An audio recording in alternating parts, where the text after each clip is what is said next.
학교 건축의 미래에 대해서 같이 고민하고 생각하는 이제 그런 자리라고 알고 있고, 제가 할 역할은 우리가 뭘 고민해야 되지 또는 무엇을 생각해야 되나 이 시점에 그것의 어떤 꼭지들을 이렇게 던지는 그런 역할이라고 생각합니다. 제가 이제 모든 일을 할 때 또는 이제 어떤 공부를 할 때 제일 중요한 게 이제 이게 뭐지?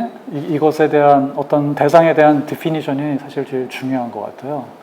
그래서 이제 오늘 첫 시작을 학교의 디피니션에 대한 질문으로 시작을 하려고 합니다. 저 나름대로 이제 그동안 학교 건축을 제가 몇 개를 하고 서울시 교육청에 이제 학교 건축에 관련된 자문위원으로 여러 차례 활동한 결과 생각했던 것들을 몇 가지 말씀드리려고 합니다. 우선 이제 모두가 동의하시겠지만 이제 학교는 기본적으로 이제 교육 공간입니다. 근데 이제 그 결국 공간이라고 하는 거는 이제 교육 내용이랑 어떤 식으로든지 이제 그 교감을 하는 것이어서 이제 교육 방식이 바뀌면 이제 학교의 공간도 달라질 수밖에 없다. 아마 다 동의하실 것 같아요. 근데 지금 시점에서 이제 그 학교의 그 교육 방식에 대한 성찰과 대안들이 이렇게 쏟아지고 있는 그런 시대인 것 같습니다. 그래서 이제 그 중에 이제 제가 그 몇 가지를 이제 적어봤는데 아마 다 아시는 내용이실 거예요. 첫 번째가 이제 개별학습이 있습니다. 전에는 저희가 이제 이 강의실에 학생들을 이렇게 앉혀놓고 선생님은 얘기하고 학생들은 듣고 필기하는, 그리고 뭐 가끔 질문하는 이제 그런 시스템이었다면, 지금은 학생들마다 관심사가 다르고 또 그 어떤 학업의 성취도가 다르기 때문에 학생 개인한테 집중하는 그런 개별학습이 상당히 중요한 이슈로 이렇게 지금 전개되고 있는 것 같습니다. 또 하나는 그 학교 안의 학교들, 학교라고 하는 시스템이 있으면 그 학교 안의 한 시스템 속에서 여러 개의 커리큘럼들이 돌아가는, 다시 말해서 학교 안에 여러 학교가 있는 새로도 시도들이 있죠.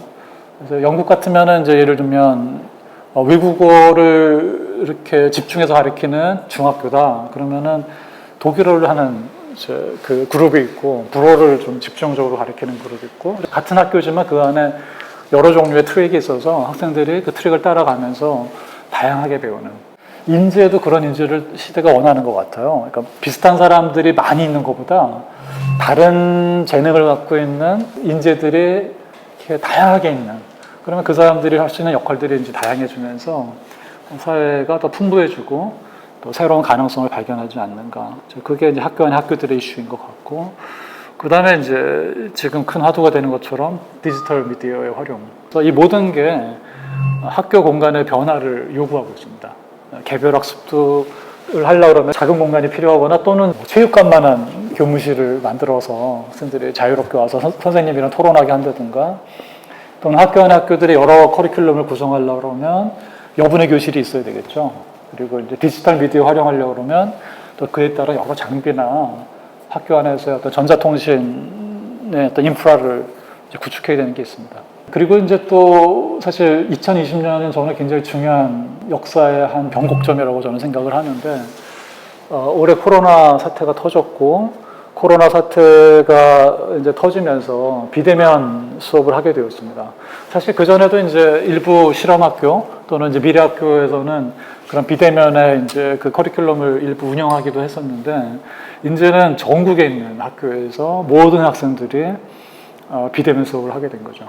대학도 예외가 아니어서 저희도 이제 비대면 수업을 했습니다. 포스트 코로나 시대가 이제 어떤 교육에 상당히 많은 것을 흔들 수밖에 없고, 우리는 그것의 가능성과 한계도 다 같이 이제 느꼈는데, 원격 강의가 이제 본격화되고 보편화되니까 어떤 일이 벌어졌냐면, 교실이 뭐가 되냐면 콘텐츠 제작하는 공간이 되는 거예요.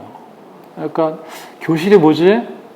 이거 방송 스튜디오야? 이렇게 되는 겁니다. 그러니까 디피니션이 바뀌는 거예요. 그러면 학교는 뭐냐? 학교는 아이들이 모여서 토론도 하고 발표도 하고 뭐 또는 공연도 하고, 또 어떤 경우는 학교에서 사회생활을 하는 거죠. 친구들이랑 사귀고 놀고.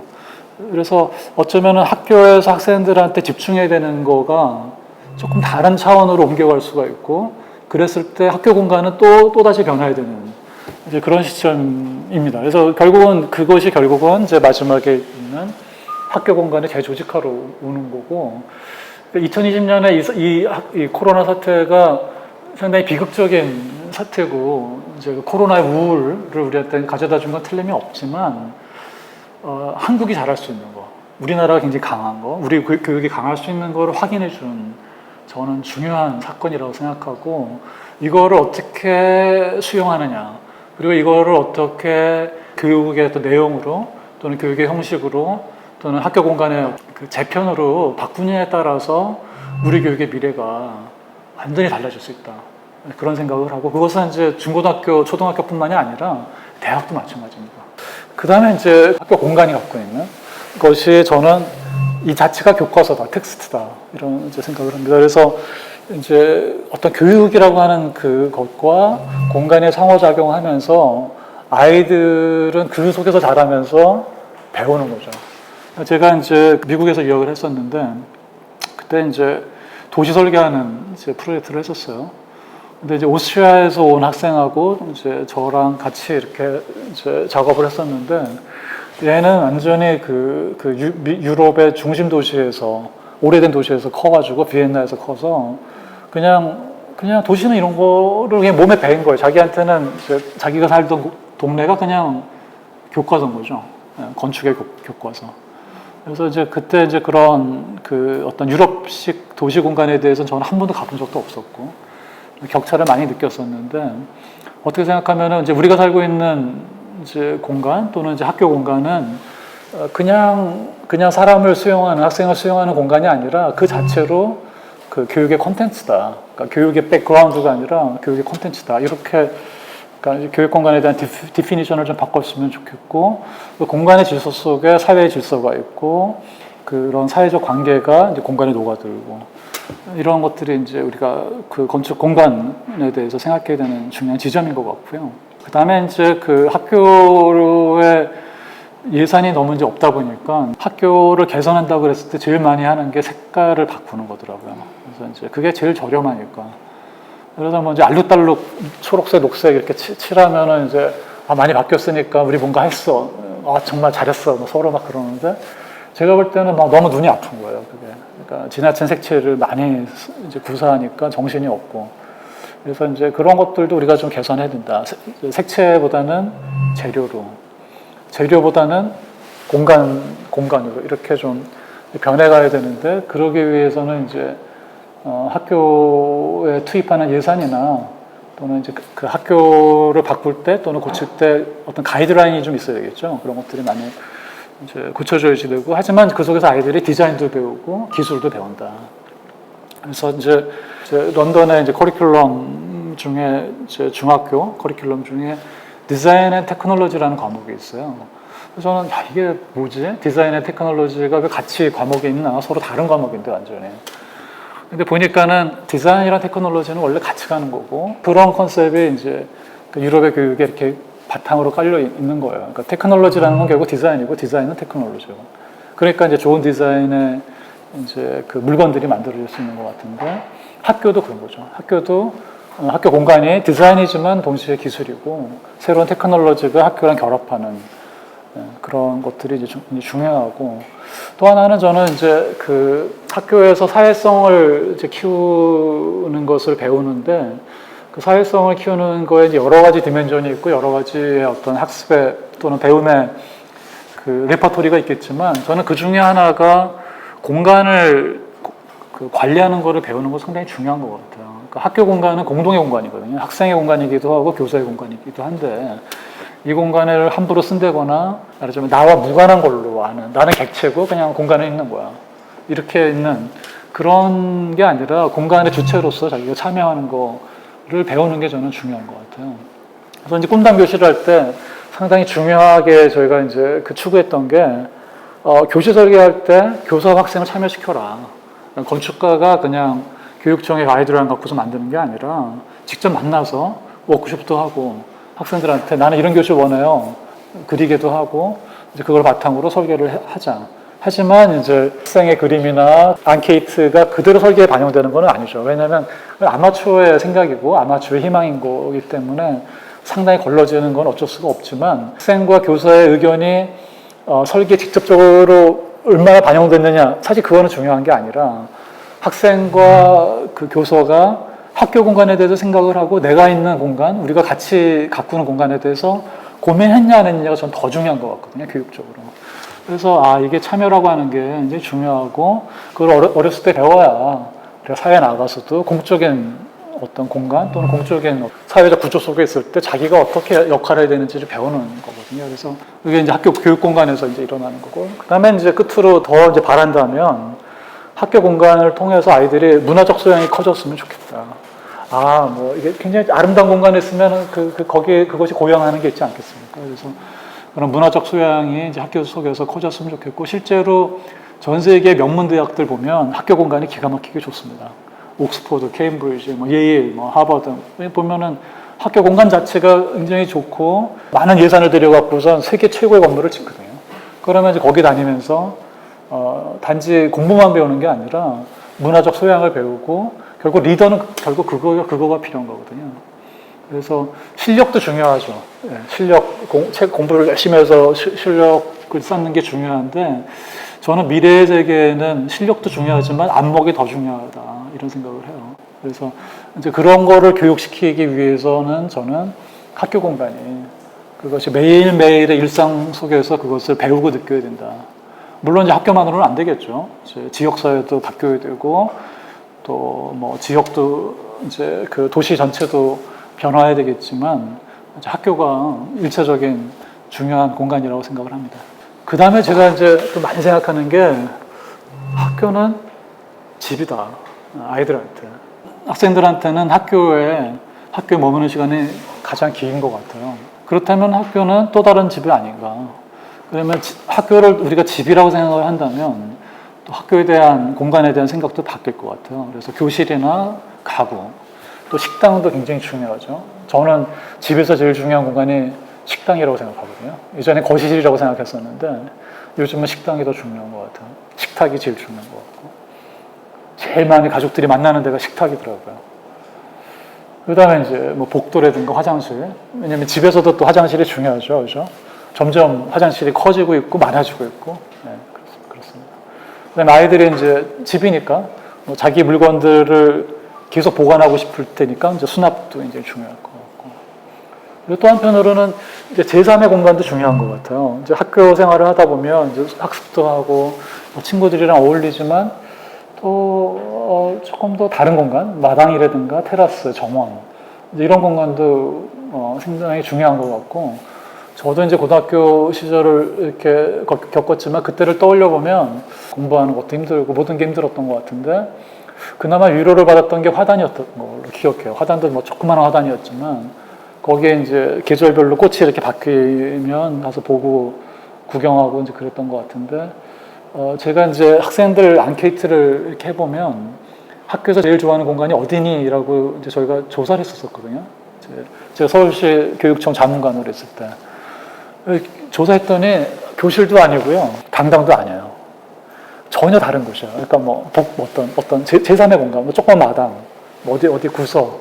그래서 굉장히 놀랬던 이제 기억이 나거든요. 그래서 아이들은 여긴 나만 좋아하겠지, 그런 공간을 좋아하는 것 같아요. 그런 느낌이 있었습니다. 그래서 학교 안에 제3의 공간이 굉장히 중요하다. 그 다음에 학교가 지역사회 중심이라고 하는 거예요. 왜냐면 이제 아까도 말씀드렸지만 이제 교육이라고 하는 것의 패러다임이 좀 바뀌었고, 학생들은 다양한 교육을 받아야 되고 다양한 관계를 이제 맺어야지 되는데, 그러려면 지역사회의 도움이 필요합니다. 아이들이 거기로 들어가서 배우고 같이 또 아이들을 케어하는 그런 것이 이제 저는 상당히 중요한 것 같고, 지자체라든가 지역사회, 학교가 좀 서로 좀 협력할 필요가 있는 것 같아요. 또 미래 가능성이 또 거기에 많이 있다고 생각을 하고, 그것을 어떤 방식으로 이제 학교 안까지 깊이 지역 주민들이 오면 안 되니까 학교의 경계 부분에 같이 공유할 수 있는 공간들을 이렇게 좀 만들고, 그래서 어떤 경우에 좀 같이 이렇게 하면서 서로 도움을 받는 지역 주민들한테도 그런 게 됐으면 좋겠다, 그런 생각을 합니다. 그리고 직접 제가 경험했던 사례들을 좀 보면서 지금 제가 이제 말씀드렸던 학교는 땡땡이다를 같이 좀 이렇게 생각해 보시면 좋겠습니다. 근데 저는 이제 아까 학교는 교육 공간이고, 학교는 텍스트고, 학교는 집이다. 그리고 학교는 지역사회 중심이다. 이렇게 제가 내린 디피니션은 그렇고요. 여기 계시는 선생님들 또는 시청하시는 분들 나름의 학교에 대한 정의를 이렇게 내리시면 좋을 것 같습니다. 제가 이제 2001년에 이제 대안학교를 이제 설계할 기회가 있었습니다. 이유학교라고 하는 이제 대안학교인데요. 근데 이유학교의 꿈은 이제 이유가 벗과 함께하다는 이제 그런 뜻입니다. 그래서 벗과 함께하는 학교. 그리고 이제 제가 이거를 2001년에 설계해서 이제 2003년에 이제 학교가 이제 개교를 했습니다. 아까도 제가 설명드렸듯이 그 학교 공간에 대해서 얘기할 때 그 디피니션이 굉장히 중요하다고 했는데 제가 이제 그 당시에 창립하셨던 분들하고 이제 그 논의했던 게 이 벗과 함께인데 이 벗이 뭐냐? 자연. 그래서 이제 그 학교를 짓지만 학교에 자연을 많이 가져오자. 그 다음에 이제 생산의 기쁨을 배우자 학교에서 경작지 만들고 비오톱 만들자. 그다음에 친구. 그래서 이제 친구들과 사귀는 게 이 학교의 굉장히 중요한 교육이다. 그리고 물론 이제 선생님. 그래서 선생님한테 어떻게 배울 것이냐. 뭐 당시로서는 이제 수준별 개별 학습 이런 게 좀 흔할 때는 아니었습니다. 지금은 뭐 아주 다 하지만. 그래서 이제 수준별 수업, 교과 교실 이런 거를 이제 얘기했었고, 그 다음에 이제 이웃이 굉장히 중요했어요. 그래서 지역 사회를 함께하자. 그 다음에 이제 그래서 이제 그 공간을 짤 때도 그런 것들이 들어갔고, 이제 학습과 관련돼서는 그냥 교과 교실, 수준별 교실 이런 것들을 이제 중요한 이슈로 당시에 이제 2001년도에 이제 계획을 했습니다. 그리고 이제 그 오픈 스페이스를 어떻게 자연을 잘 이것을 이제 만들 것인가. 그래서 이제 그것을 이제 학습하고 이제 관련시키는 이제 그런 일을 했었고요. 그 다음에 이제 이 실험적인 학교이기 때문에 또 실험적인 건축을 했어요. 이제 보시는 것처럼 철골로 된 그런 집이고 이것이 조립식 공법입니다. 그러니까 조립식 공법이라고 해서 싸구려 그런 조립식은 아니고 이제 생태를 보존하려면 이제 현장에서 막 이렇게 일을 최소로 하고 다 공장에서 만들어서 현장에서는 조립만 해서 생태 환경에 가장 적게 영향을 미치는 거, 또 뭐 이 속에 물순환, 그래서 비가 오면 그 물을 모아다가 이제 조경수로 쓴다든가. 그다음에 여기는 에너지 생산을 해요. 그래서 지열을 통해서 이제 열과 냉방을 다 하고 태양열로 이제 에너지 생산하고. 그래서 사실 여기서 그 전기세를 거의 안 내고 그 거의 에너지를 여기서 오히려 생산하는 그런 학교입니다. 그래서 이제 이게 여러 단계가 있었는데 한 3단계에 걸쳐서 이제 조성이 됐는데 1단계에 완공된 모습이고 여기에 이렇게 얇은 두께의 이제 나무들이 있었는데 그 나무를 이제 참고하면서 이렇게 얇은 구조도 아주 굉장히 얇게 기둥 두께가 7.5cm, 15cm 뿐이 안 됩니다.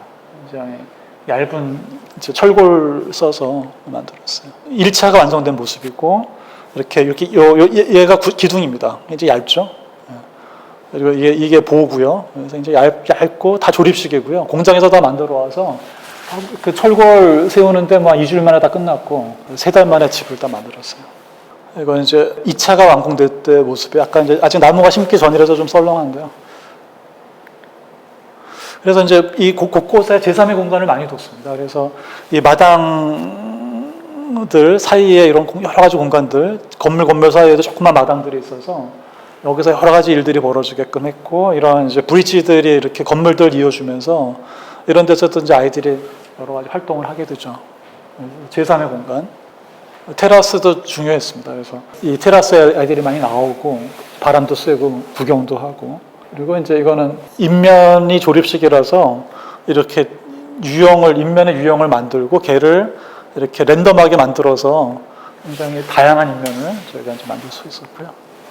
그 다음에 실내 공간은 이게 층고, 1층이랑 2층 그 층고가 2.7m 뿐이 안 됩니다. 근데 천정고는 높거든요. 다 노출해가지고서 한 층의 높이는 낮지만 그 실제 느끼는 공간감은 훨씬 크죠. 그래서 다 노출되어 있고 일로 뭐 이 전기 라인, 설비 라인이 들어가는 게 다 보여서 아까 제가 디자인하고 테크놀로지가 하나라고 이제 말씀드렸는데 학생들이 이 공간을 누리면서 이 속에서 어떻게 설비와 기계들이 움직이는지 또 어떻게 이제 공간이 만들어지는지를 다 이렇게 느낄 수 있게 이렇게 계획을 했습니다. 그리고 이제 학교가 이제 커뮤니티 센터라고 말씀드렸는데 여기 이제 식당이 있는데요. 여기가 식당입니다. 아이들이 이제 여기서 이제 식사를 하고 그러는데 이 식당을 학부모들이 같이 운영을 하세요. 그래서 뭐 뒤에 장독대가 쫙 있고 이제 부모님들이 같이 김장도 하고 뭐 그래서 그 학부모들이 상당히 적극적으로 학교에 참여하시고 학교 입학할 때 부모님 면접하면서 같이 어떻게 학교랑 같이 공동체를 만들 것인가 이거 되게 중요하게 여기고 졸업해도 계속 공동체더라고요 이분들은 학부모랑 학생이랑 이 지역에서 살면서 그런 것들이 이제 이 학교에서 상당히 중요한 이제 어젠다였습니다. 이것이 이제 2차까지 된 이제 모습이고요. 지금도 제가 설계하고 있습니다. 2001년에 시작했는데 지금 이제 아직도 설계하고 있어요. 계속 조금씩. 예. 그래서 지금 20년째 지금 이유학교에 관여하고 있습니다. 제가 이제 아까 학교의 디피니션이 있었는데 지금 새로운 디피니션이 생겼죠. 학교는 에너지 생산 기지이다.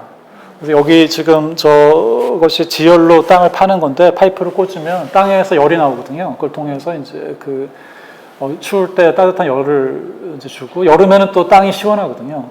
시원한 기운이 올라와서 그거를 열교환기로 이렇게 해서 이제 하죠. 그래서 이게 이제 그 마지막에 학생들한테 전달되는 냉난방의 이제 기계입니다.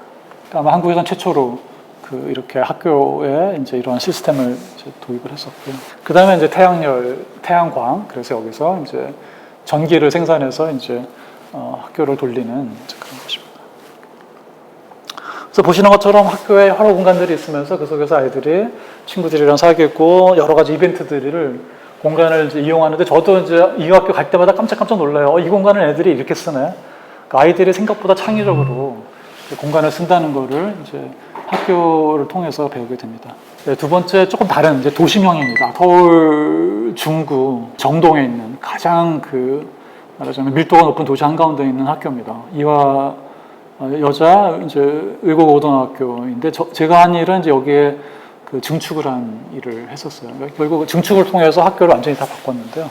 이제 이 경복궁이고 이제 정동이고 덕수궁입니다. 그 뒤에 이제 이화 학교가 있고 거기에 이제 기존 건물이 아주 오래된 1950년대 만든 학교가 있었는데 거기에 이제 증축을 하는 거였고 이때 이제 제가 학생들의 생활을 들여다봤어요. 어떻게 아이들이 좀 지내나. 이화학교는 개교 전에 제가 했던 거기 때문에 아이들의 생활을 들여다볼 기회가 없었고 여기는 이제 이미 학교가 운영이 되고 있었기 때문에 학생들의 생활을 봤는데 보니까 집이더라고요 학교가. 아이들이 보시는 거 보면 미국에 있는 학생들은 절대로 안 가지고 있을 이 담요가 있고 베개에 있는 학생들 굉장히 많습니다. 그래서 제가 물어봤어요. 이걸 어디서 사니? 그랬더니 문방구에서 판답니다. 전 세계 문방구 중에 담요랑 베개 파는 문방구가 한국뿐이 아마 없을 거라고 생각합니다. 그래서 학교가 집이구나 깨달았고요. 아이들이 또 이렇게 생일 파티 친구 해주더군요. 그래서 학교는 사교계다. 이런 생각을 했습니다. 그래서 아이들 저 보고서 굉장히 기분이 좋았고 이렇게 알록달록한 이 풍선이 설계 모티프가 됐어요. 사실은 중요한 사진인데요, 저한테는. 그래서 이제 완공된 모습이 이렇게 기존 건물에 이렇게 붙인 건데 상당히 의미가 있습니다. 학교의 동선 시스템이 이렇게 일자형으로 돼서 막힌 골목처럼 그냥 골목인데 이제 이렇게 붙여서 학교를 트랙 빙빙 돌 수 있게 순환 구조로 만들었어요. 그래서 아이들이 막히지 않고 계속 돌아다니고 그 다음에 이제 입체적인 마당을 만들어서 각 층에 이렇게 테라스가 있습니다. 그래서 아이들이 나와서 마당을 즐길 수 있게 쉬는 시간에 잠깐 나와서 그래서 이제 이렇게 입체적인 마당이 있으면서 각 층에서 나와서 아이들이 놀 수 있게 그래서 이렇게 일자형으로 되어 있던 공간을 이렇게 돌려서 트랙을 만든 거고 이렇게 마당들이 이제 층층이 있습니다. 그리고 칼라 유리를 이렇게 두어서 조금 아이들한테 재미를 줬고 이제 복도에서 보면 이렇게 컬러가 이렇게 와서 이제 좀 복도가 좀 즐겁습니다. 밤에도 멋있고요. 그리고 이제 이 지하인데요. 여기가 지하인데 이제 여기 이렇게 무대 만들어서 아이들이 여기서 공연할 수 있게 이렇게 좀 되어 있고요. 굉장히 좁은 공간입니다, 사실은. 그렇지만 이제 입체적으로 만드니까 여러 가지 일들이 벌어지고 그리고 이제 입체적인 마당 밑에는 이제 큰 공간들이 숨어 있습니다. 식당, 아까 식당 굉장히 중요하다고 좀 말씀드렸는데 2층 높이의 식당이 있고 식당을 아이들이 이렇게 내려볼 수 있게 복도에서 그래서 2층, 3층에서도 이렇게 식당 아이들의 중심 공간으로 적용할 수 있게 이렇게 있고요. 보시면 이제 이렇게 단단히 마당이 있고 밑에 식당이 있고 뭐 강당이 있고 그렇습니다. 식당의 모습이고요. 강당 밑에 있는 강당이고 그리고 이제 그 바깥에는 이제 여기 하이라이즈 높은 오피스가 있어서 그 아저씨들이 이렇게 학생들 프라이버시 침해하지 않게 수평으로 루버를 둬서 시선을 차단하면서도 빛이랑 바람 들어오게 그렇게 기획을 했습니다. 네, 완성된 이제 모습입니다. 완성된 다음에 아이들이 어떻게 쓰나 궁금했는데 생각보다 과격하게 이제 제가 여학생들에 대한 선입관을 여지없이 깨는 그런 모습을 저는 많이 봤어요. 그리고 학교는 MT장이기도 하고 아이들끼리 이게 보니까 토요일 일요일 날 이렇게 자기들끼리 모여서 이렇게 파티도 이렇게 하는 거 봤습니다. 네, 그다음에 이제 그 다니엘 학교라고 하는 가장 최근에 한 학교입니다. 이제 이거는 지역사회랑 좀 관계가 있습니다. 작년에 완성이 됐고요. 수원의 예인교에서 운영하는 학교입니다. 여기가 좀 독특한데 수원의 조금 변두리인데요. 여기가 공업지대입니다. 다 공장이 있고 막 그렇습니다. 근데 사이사이에 조그만한 주택들도 있고 또는 이제 조그만 소규모의 아파트 단지들도 있고 이제 그런 공업지대 한가운데 이제 교회가 있고 그러니까 이 교회가 되기 전에 이제 한빛전자라고 하는 전자회사 공장이었어요. 그래서 공장을 고쳐서 교회로 고치고 교회를 다시 또 일부를 학교로 만드는 그런 프로젝트였고요. 이게 이제 기존의 공장을 고쳐서 교회 교육관으로 이제 고친 거고요. 여기 이제 주차장을 이제 새로 다니엘 학교를 만든 겁니다. 근데 이제 전부 다 학교는 아니고 일부 체육관이 있어서 이제 교회랑 같이 쓰죠. 원래 공장이었던 데가 여기고 여기 새로 지은 건데 어쨌든 핵심은 공장이었던 곳이 교회와 유치원으로 그러니까 교회 유치원으로 변하고 다시 다니엘 학교가 생겼는데 다니엘 학교는 초등학교부터 고등학교까지 다 있습니다. 그래서 이제 한 학년에 한 교실, 한 클래스고 이제 초등부터 고3까지 다 있는 그런 학교고요. 그러니까 상당히 특이한 현상이라고 보시면 되겠어요. 어떤 의미에서 특이하냐면 교회가 어떻게 보면 지역 주민들이랑 같이 이걸 커뮤니티를 만드는데 교회로 끝나는 게 아니라 유치원 만들고 그 다음에 이제 학교까지 만드는 거예요. 그러니까 이 학교는 완전히 지역사회와 밀접한 정도가 아니라 그냥 지역사회가 만든 학교인 거죠. 그래서 공간을 다 교인들이 다 같이 이 공간을 쉐어하고 또 교회 건물은 또 학생들이 또 쉐어해요. 그러니까 서로 시설을 쉐어하면서 이제 쓰고 근데 이제 교실은 아무래도 한계가 있으니까 교실이 위에 있고요. 특이하게도 체육관이 밑에 있습니다. 그러니까 1층은 필로티로 돼서 주차장이고 2, 3층이 체육관이죠. 이제 아마 이제 그 건축하는 사람들한테는 말도 안 되는 거거든요. 왜냐하면 체육관은 크기 때문에 체육관 위에 교실이 있으면 그 큰 공간이 그 위에 기둥을 받치기가 어렵잖아요. 구조적으로 굉장히 불리한데 이제 여러 가지 아이디어로 저거를 해결을 했어요. 그래서 체육관이 밑에 있고 그러면 이제 체육관은 지역사회랑 같이 쓰는 거죠. 그래서 단면이 굉장히 특이한 게 나오고요. 그래서 이제 이렇게 2, 3층에 큰 공간이 있어서 아이들이 이렇게 뛰어노는 거고 트랙 여기서도 제가 이제 그 학교는 트랙 타입이 좋아서 이렇게 트랙을 만들어서 각 층마다 이렇게 그 순환할 수 있는 그런 동선을 만들었고요. 각 층마다 이제 그 트랙이 있는데 거기에 이렇게 넓은 공간들이 있어서 아이들이 제3의 공간 이렇게 다양한 활동을 할 수 있게 하는 거고 그 사이에 이제 입체적인 마당이 있어서 각 층마다 오픈 스페이스가 있어서 아이들이 좁은 공간이지만 활용할 수 있게 이렇게 했고 이제 구조도 이제 특이한 구조를 써서 이제 밑에 큰 공간을 만들고 위에서는 이제 교실로 쓸 수 있게 그렇게 되어 있습니다. 네, 완성된 모습이고 이제 입구가 있고 이제 아래 그 원형으로 된 여기가 체육관이고요. 위가 이제 교실입니다. 아이들이 이제 들어가고 나가고 하는 넓은 입구가 있고요. 올라가면 이런 큰 체육관이 있어서 있고 이제 이 체육관의 상부는 트랙입니다. 그래서 아이들이 저렇게 정신없이 뛰어다녀요. 저는 이렇게 많이 뛰어다닐 줄 몰랐는데 정말 갈 때마다 아이들이 왜 이러지 이럴 정도로 계속 애들이 뛰어다니더라고요. 그 다음에 이제 이렇게 입체적인 제3의 공간 있고 잘 쓰이고 있습니다. 이런 마당들이 생각보다. 그리고 여기서 교육도 많이 또 하십니다. 그래서 이렇게 다 연결되어 있고요. 교무실이 완전 투명 유리입니다. 지금 여기가 교무실이거든요. 거기가. 층마다 이제 교무실이 있는데 완전히 투명하게 돼서 학생들이 선생님들을 그냥 다 서로 다 보고 그리고 교무실에 붙어서 이렇게 조그만 공간들이 여러 개가 붙어 있습니다. 여기가 이제 개별 학습하는 데요. 학생들이 와서 선생님이랑 여기서 만나요.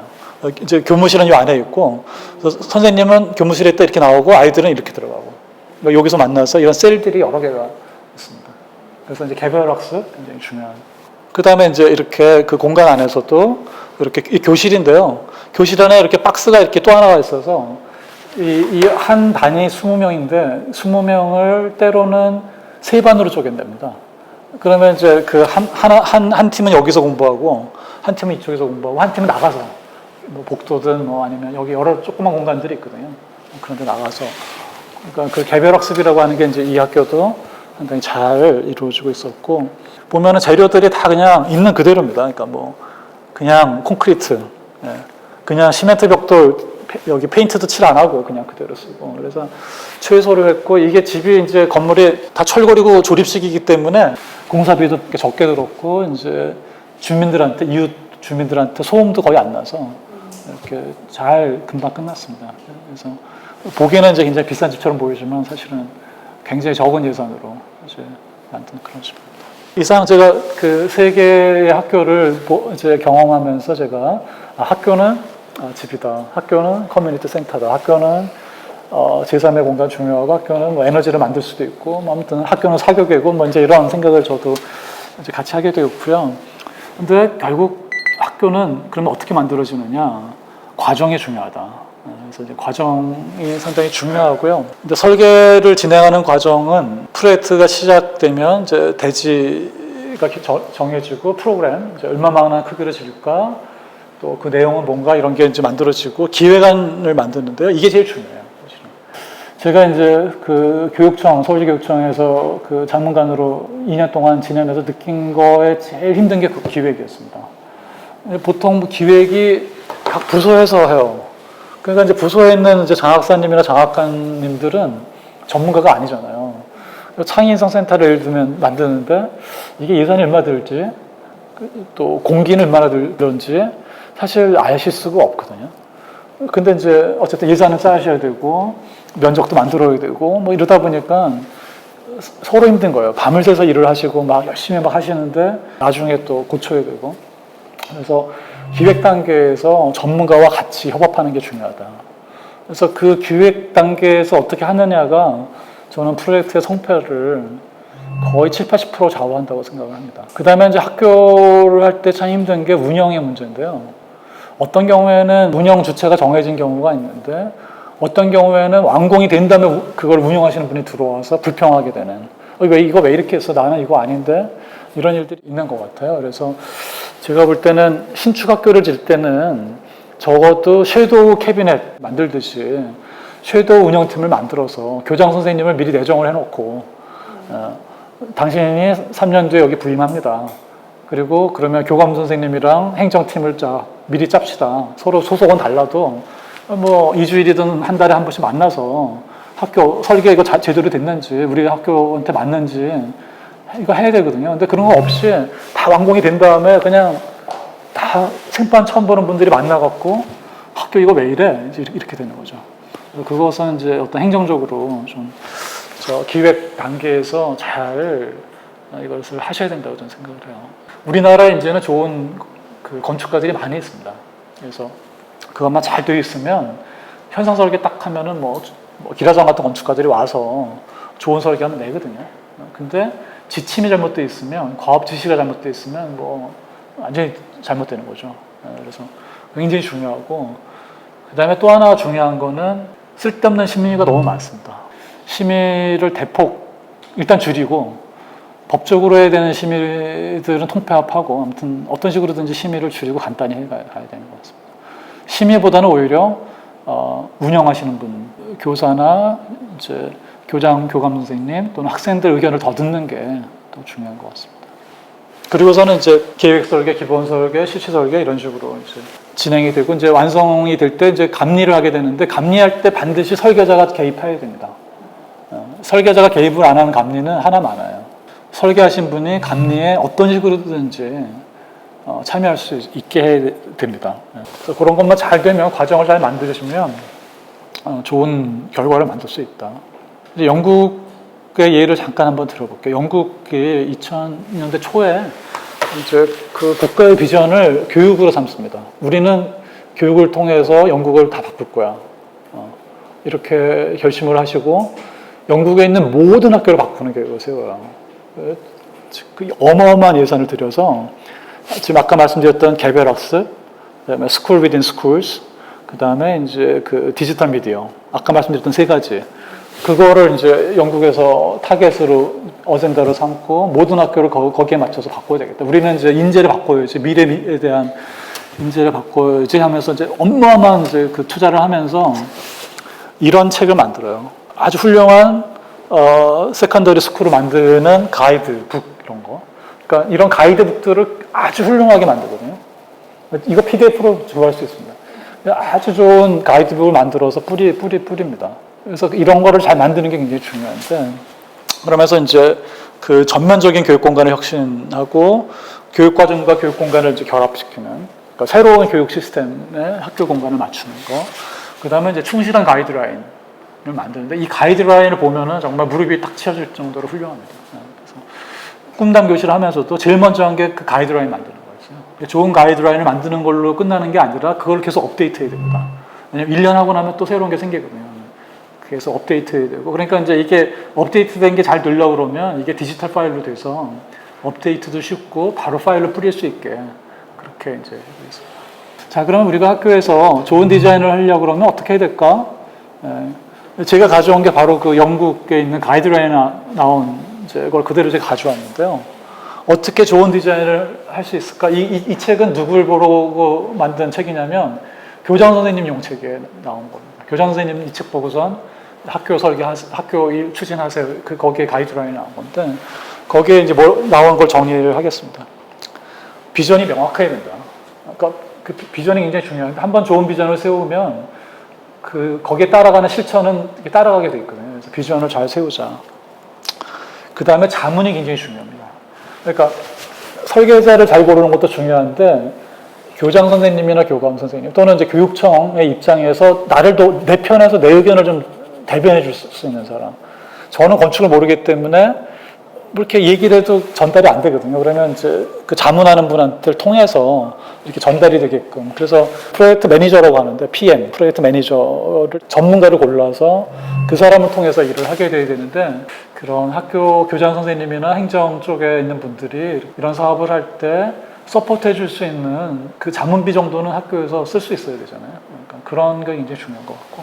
그 다음에 이제 지금 서스테너빌리티, 지속 가능성이 굉장히 중요해서 그거를 어떤 화두를 계속 가져와야 된다.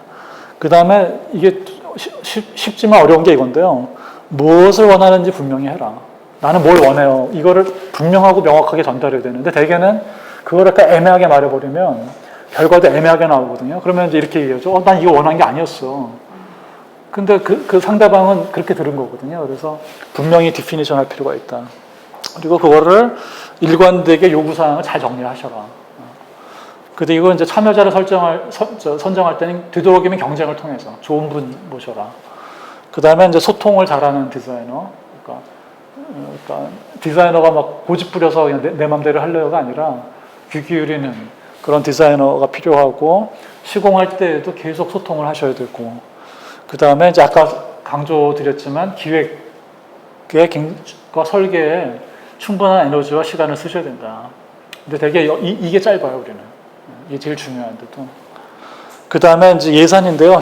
현실적이고 견실한 예산인데, 학교 예산을 적어도 지불할 수 있게는 해줘야 되지 않냐. 제가 이제 그 앞에서 제가 오늘 이제 강의를 시작하면서 학교에 대한 정의, 학교는 무엇인가, 그게 이제 우선 중요한 질문이 되어야 된다 말씀드렸고, 제가 직접 이제 설계했던 세 개의 학교를 통해서 그런 이제 학교에 대한 정의들을 되짚어보는 그런 시간을 가졌습니다. 그리고 이제 우리가 좋은 학교를 만들려면 과정을 잘 만들어야 되고, 그 과정 중에 제일 중요한 게 기획 그리고 운영이다. 그래서 그런 소프트웨어가 하드웨어보다 훨씬 더 중요하다.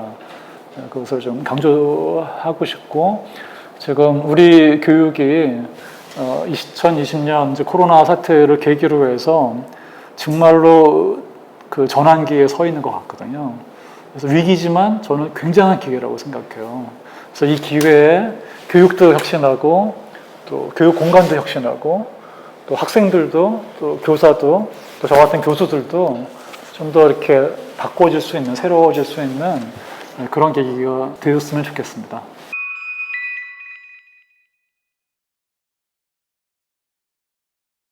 제 소견으로는 어떤 특별한 책을 보는 것보다는 좋은 공간을 경험하는 게 저는 제일 좋은 것 같습니다.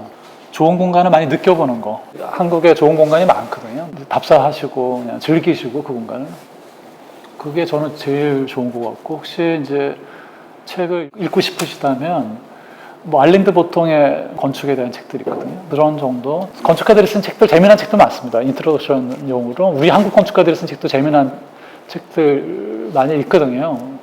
그래서 그런 책들 이렇게 읽으시면 괜찮으실 것 같습니다. 사실 그러니까 좋아하는 것도 배워야 되는 것 같아요. 그러니까 처음부터 좋아지지는 않는 것 같고 이제 배우다 보면 그걸 좋아할 줄 알게 되는 것 같습니다. 그래서 저는 지금 학생들한테 사실 제일 필요한 게 좋은 거를 좋아하게 되는 거를 배우는 거. 그게 사실 제일 중요한 것 같거든요.